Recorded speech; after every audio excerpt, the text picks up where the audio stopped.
Alhamdulillah pada malam hari ini Allah berikan kesempatan pada kita untuk bisa bermuajahah di masjid ini. Mudah-mudahan Allah SWT senantiasa memberkati kita, berikan rahmat pada kita semuanya. Amin ya rabbal alamin. Salawat salam kita sampaikan pada junjungan kita Nabi Agung Muhammad sallallahu alaihi wasallam. Bapak Ibu yang dirahmati Allah SWT, malam ini kita masuk di ayat terakhir surat Al-Fatihah. Kemarin sudah kita bahas ihdinas siratal mustaqim, yaitu tunjukkanlah kami jalan yang lurus, jalan istiqomah. Ini doa yang hendaknya senantiasa kita baca, karena ini adalah doa yang akan menetapkan kita apakah kita itu sampai akhir hayat kita istiqomah memegang teguh kalimat Allah apa tidak. Karena kan orang itu tidak tahu, Pak. Kalau dalam hadis Arba'in Nawawi itu, manusia itu kan sudah ditetapkan rezekinya, ajalnya, amalnya, susah senangnya, itu sudah ditulis ketika masih berumur 120 hari di dalam kandungan. Maka walaupun dia sudah beramal baik dan dirinya dengan surga tinggal satu hasta, kemudian catatan takdirnya mendahuluinya masuk neraka, ya masuk neraka.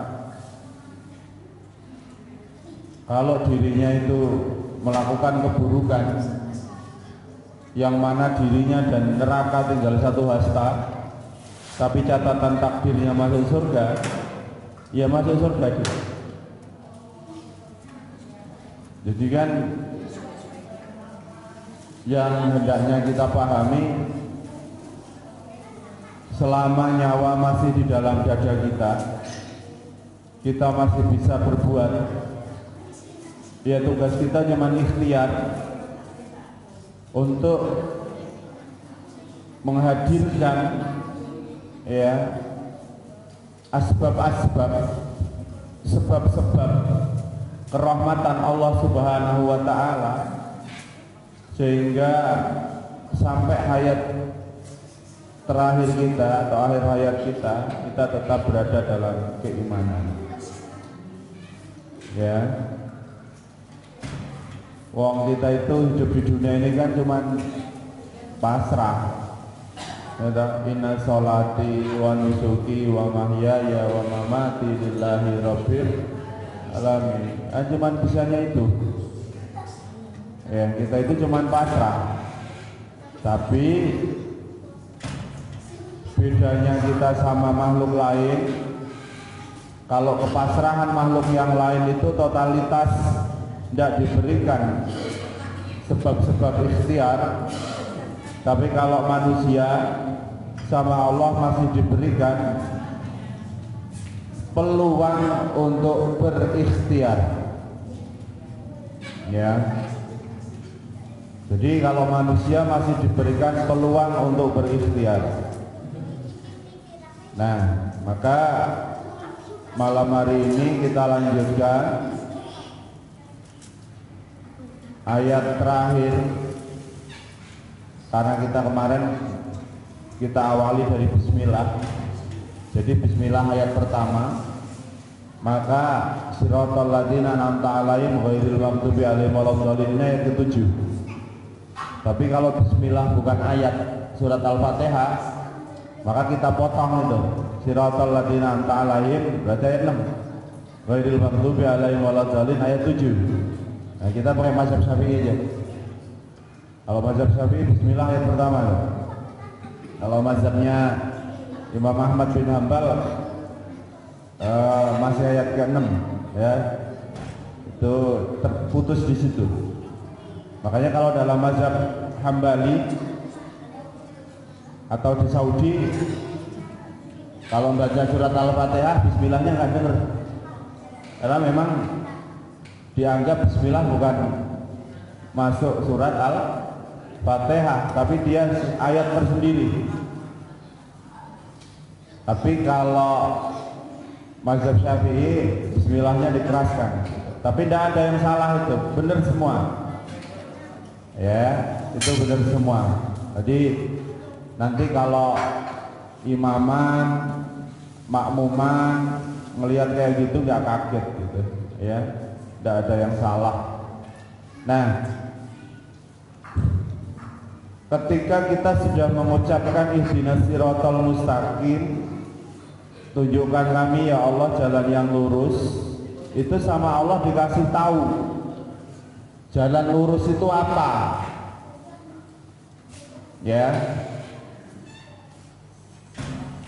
Jalan lurus itu Pak Bu, siratal ladzina an'amta alaihim.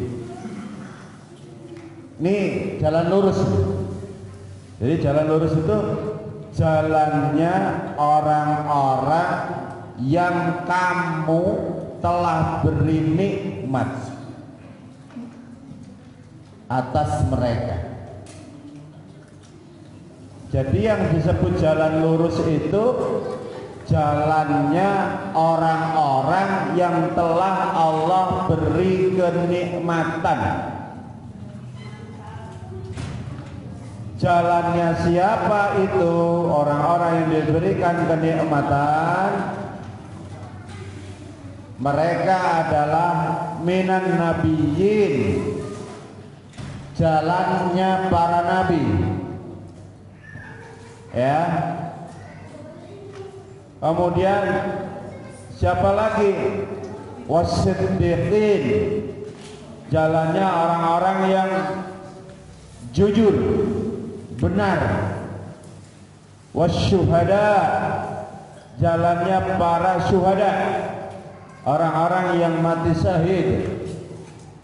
Wassalihin, dan jalannya orang-orang saleh. Itu kalau dalam ayat yang lain jadi kalau Al-Quran itu biasanya ayat 1 dijelaskan oleh ayat yang lain. Itu dalam tafsir namanya munasabah. Jadi ayat A dijelaskan oleh ayat B. Makanya celakanya orang sekarang itu kalau ngaji Quran, kadang bahas satu ayat itu nggak dijelaskan dengan ayat yang lain, tidak dihubungkan dengan ayat yang lain, maka terus kadang pahamnya jadi radikal. Itu bahaya Pak ya, itu bahaya banget ya. Nah, jadi kalau ditanya orang yang telah diberi nikmat oleh Allah itu siapa, jawaban dalam ayat yang lain minan nabiyyin, yaitu jalannya para nabi ya. Wasiddiqin, jalannya para orang-orang siddiqin, orang-orang shadiq, orang-orang yang benar, orang-orang yang jujur ya. Maka Abu Bakar itu digelari as-siddiq, orang-orang yang membenarkan keimanan, itu namanya siddiqin.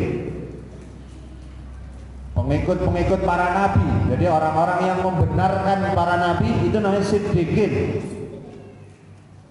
ya. Kemudian wasyuhada, jalannya para syuhada, orang-orang yang syahid.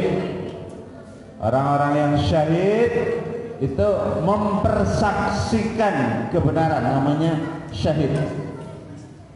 Wassalihin, dan jalannya orang-orang saleh ya. Ini kalau nanti ditanya biar tidak bingung, ini saya ringkas dulu ya. Paham Ibu Bapak ya? Jadi yang disebut nikmat tadi bukan yang dikasih nikmat harta banyak, jabatan tinggi, itu bukan. Tapi an'amta yang Allah telah beri nikmat itu jalannya para nabi, para syuhada, siddiqin dan sholihin. Nanti saya jelaskan. Kemudian ghairil maghdub alaihim waladhdallin, bukannya jalan, ya. Ini namanya kalau dalam tafsir disebut mafhum mukhalafahnya, pemahaman terbaliknya. Kalau tadi yang disebut jalan lurus itu jalannya orang yang diberi nikmat, kalau ini bukan jalannya orang yang dimurkai. Maghdub itu namanya dimurkai, waladhdallin itu bukan jalannya orang tersesat. Tafsirannya al-maghdub bukan jalannya orang yang dimurkai. Siapa al-maghdub? Al-maghdub huwal yahud. Orang yang dimurkai itu adalah orang-orang Yahudi. Dan siapa? Mereka orang yang mengetahui tapi tidak mengamalkan. Makanya ciri orang Yahudi itu pinter tidak mau beramal. Itu ciri orang Yahudi. Orang Yahudi itu pinter-pinter sampai dideklir dalam Quran, diikrarkan dalam Al-Quran, orang Yahudi itu faddalnahum 'alal 'alamin. Orang Yahudi itu diutamakan atas seluruh kehidupan manusia. Makanya orang-orang Yahudi itu pinter-pinter banget. Hampir sekarang orang terkaya di dunia ini semua Yahudi itu. Dari Bill Gates dan yang lain itu Yahudi itu.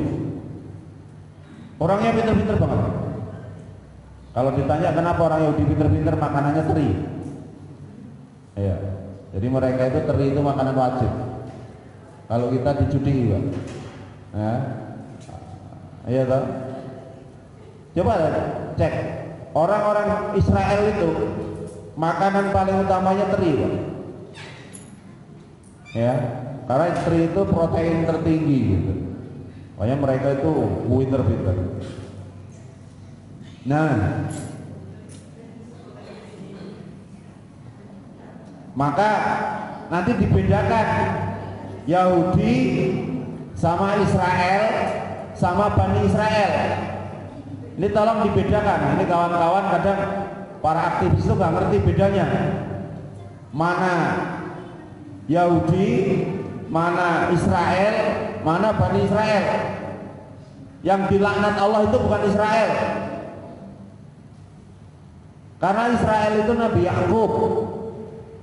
Kadang kita itu ya, tapi ya tinggal niatnya ya, niat mengucapkannya sih. Tapi memang tidak etis. Israel itu gelarnya Nabi Yakub. Tapi kalau Bani Israel itu keturunannya Nabi Yakub. Oh, itu yang balelo. Diawali dari nama Yahuda. Itu anak barepnya Nabi Yakub. Maka keturunannya namanya Yahudi. Gitu. Punya adik namanya Yusuf, ya itu lain ibu yang dimasukkan ke dalam sumur. Nah, jadi kalau kita ngomong Yahudi itu sebenarnya keturunannya Yahuda, gitu. Ya, dia bukan agama, tapi dia nasab, klan, ya. Nah, jadi kalau kita mau melaknat Israel itu, Israel artinya Nabi Yakub atau Israel dalam arti negara gitu. Ya hati-hati juga, nanti nggak ngerti gitu kan. Israel itu Allah sendiri itu yang menyebut Israel itu gelarnya Nabi Yakub. Karena Israel itu bahasa Ibrani artinya orang yang senang jalan malam. Orang Bani Israel itu kalau jalan kan kuat banget, makanya dari Palestina ke Mesir, dari Mesir ke Yordan itu jalan kaki. Makanya yang ngikutin Nabi Musa sampai belah laut itu Israel itu. Ya, lawan Fir'aun di Mesir, kan gitu. Nah, jadi kalau ditanya al-maghdub siapa, tafsiran paling sareh, ya tafsiran paling tepat itu adalah al-maghdub adalah orang yaitu Yahudi. Jadi kita nggak boleh mengikuti mereka, gitu. Karena orang Yahudi ini berselisih dengan para nabi, para siddiqin, para syuhada, para salih. Bahkan para nabi dibunuh oleh mereka. Ada kurang lebih 7.000 nabi dibunuh oleh orang-orang Israel, oleh orang-orang Yahudi, kan begitu. Jadi kalau diturunkan nabi kepada mereka dibunuh. Makanya ketika Nabi Muhammad masih kecil ketemu pendeta Buhairah itu pesan sama Abu Talib, hati-hati anak ini, kalau ketahuan orang Yahudi dibunuh. Karena orang Yahudi ngerti siapa nabi terakhir itu, ciri-cirinya itu udah jelas dalam Taurat. Ditutupi mendung kalau jalan, ketika dia duduk di pohon-pohonnya dengkluk, kalau ketemu hewan-hewannya sujud, ya. Jadi sampai seperti itu. Ngerti dalam Taurat itu jelas. Kalau ini ketahuan dibunuh anak ini, seorang Yahudi. Makanya sama Abu Thalib dibawa pulang lagi. Nah ini Bapak Ibu dirahmati Allah SWT.